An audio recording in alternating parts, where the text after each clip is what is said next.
Okay. Distinguished colleagues, esteemed delegates, good afternoon, and welcome to the conclusive Senior Officials Meeting of APEC Peru 2024, the Season, which serves as prelude to APEC Leaders Week. As we gather here today, I want to express my sincere gratitude for the invaluable dedication and commitment each of you has shown in our journey this year.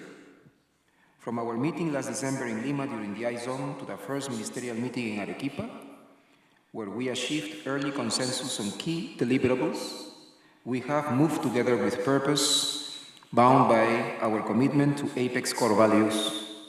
I am pleasantly surprised by the number of deliverables achieved so far this year, 15 in total, and we expect to reach the number of 19 by the end of APEC 2024. Consensus, as we all recognize, is APEC's most vital tool and a testimony of our shared responsibility. It is what enables this forum to serve our economies effectively, addressing both today's priorities and those goals envisioned at APEC's founding 35 years ago. Today, we find that same vision captured in the APEC Putrajaya Vision 2040 and the Atorea Plan of Action, guiding us towards a dynamic and inclusive Asia-Pacific community. Reflecting on the progress made this year, we have seen the fruits of sustained collaborative efforts across each priority area. We have witnessed the adoption of landmark initiatives, from the Arequipa Goals to the Sustainable Finance Initiative, as well as key deliverables implementing and reduce food loss and waste, the development of clean and low-carbon hydrogen, and the empowerment of the most vulnerable communities in our economies. Together, we've tackled complex challenges in ways that strengthen the resilience of APEC, positioning us to meet the evolving needs of our economies. In the home stretch of APEC Peru 2024, and as we approach that will be the most intensive days of this year's agenda, I hope our discussions today will continue in the spirit of constructive engagement and shared purpose. Let us reaffirm our commitment to this forum, which not only empowers and includes, but also helps build a stronger, more interconnected Asia-Pacific for future generations. Thank you, and I look forward to our discussions today as we close out a successful year for APEC Peru 2024. I am pleased to know that Dr. Rebecca Santamaria, Executive Director of the APEC Secretariat, is here with us today. I am also pleased to have representatives here from 21 economies, many of whom have traveled great distances to attend today's meeting. Thank you for your dedication and presence here today. Finally, I would like also to express my gratitude to the chairs of CTI, SE, DESG, BMC, EC, and ABAC for being here with us, along with the representatives from PEC and ASEAN. And with this, I believe that we are ready to begin. I would like to inform all members that this meeting will be recorded for note-taking purposes and to ensure that accurate information is captured for the summary report of the meeting. I seek your consent to proceed with this recording. If you have any objections or questions, please let me know within the next minute. If there are no adverse comments, we will consider that you have given your consent to record this meeting. Now I will give some general items on how the meeting will run. Members and observers can request the floor by pressing the microphone switch. Then the mic will turn green, indicating that you will be on the waiting list. When the mic starts blinking green, it means you are next on the queue for taking the floor. Once it's your turn, the mic will turn red. There is no need to use the nameplate to ask for the floor. We will take interventions in the order in which economies request the floor. Our schedule is particularly full this afternoon, and we would therefore request that members and observers don't exceed the time allocated for individual interventions, as indicated in the agenda. On the same matter, I kindly request your consent regarding the items in the agenda circulated in advance. Should there be no comments or objections, it will be considered adopted.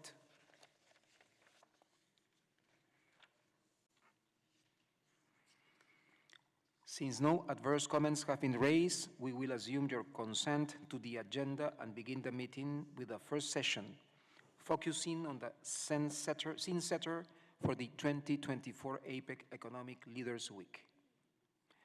I now invite Mr. Renato Reyes, SOM Peru, to update us on the preparation for both the APEC Ministerial Meeting and the APEC Economic Leaders Meeting. Renato, the floor is yours. Thank you, Chair. Good afternoon, colleagues. It's a pleasure to be with you again.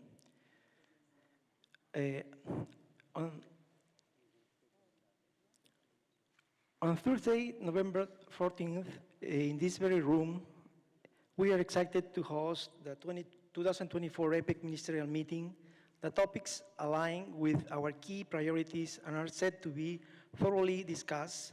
Additionally, we will hear presentations from invited guests to enhance our discussions, such as the Secretary General of the Organization for Economic Cooperation and Development, OECD, the Managing Director of Operation of the World Bank, the Director General of the Food and Agricultural Organization of the United Nations, and the Deputy Director General of the World Trade Organization.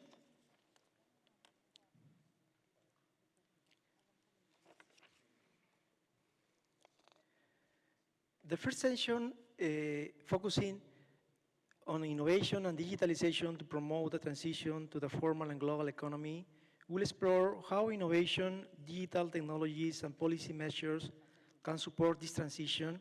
Special attention will be given to minimizing the economic impact on the informal sector and addressing structural disadvantages faced by vulnerable groups in APEC economies. The second session, Sustainable Growth for Resilient Development, ministers will discuss policy actions to reduce food loss and waste in the Asia-Pacific region, ensure just energy transitions, and accelerate the adoption of clean energy sources such as low-carbon hydrogen. The final session, Trade and Investment for Inclusive and Interconnected Growth, will focus on the role of the World Trade Organization in fostering inclusive, interconnected, and sustainable growth.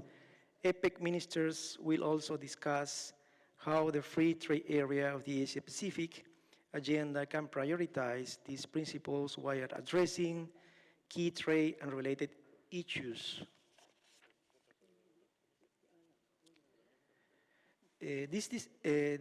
During this discussion, we will highlight the achievement of APEC Peru 2024 awards by announcing winners from two key initiatives, the APEC Peru Hackathon, the 2024 APEC for the People initiative, empowering young women entrepreneurs. Additionally, winners from APEC 2024 awards will be recognized, those from BioCircular Green Award and the APEC 2024 Photo Context. These awards embody the spirit of innovation and inclusivity that drive our shared vision for the future in APEC. Regarding the 21st APEC Economic Leaders Meeting, which will take place on November 15th and 16th in the Lima meeting room, there will be the APEC Leaders Informal Dialogue with guests on the 15th.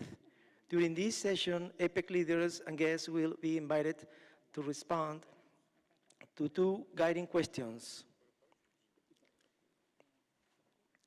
The first question asks how APEC and its partners can enhance economic cooperation to address global challenges. The goal is to foster strong, resilient, and equitable economic growth that benefits all members' economies while ensuring security and sustainability. The second one focuses on building across regional partnerships to address the needs of vulnerable populations and promoting social equity through coordinated efforts, ensuring that no group is left behind in the pursuit of economic growth.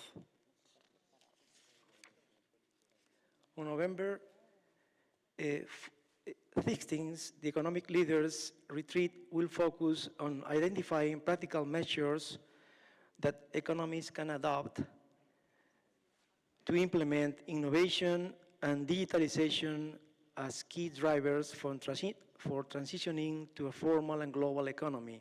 Leaders will also consider how to integrate the recently adopted APEC policy frameworks on clean hydrogen and food loss reduction into their inclusive economic agendas.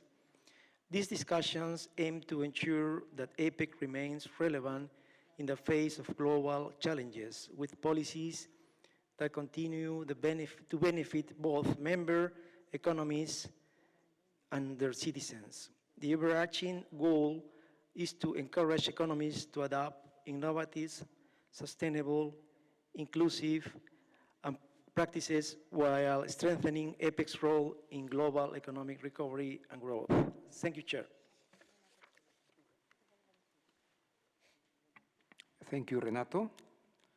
I am confident that the AMM and the APEC Economic Leaders meeting will be successful.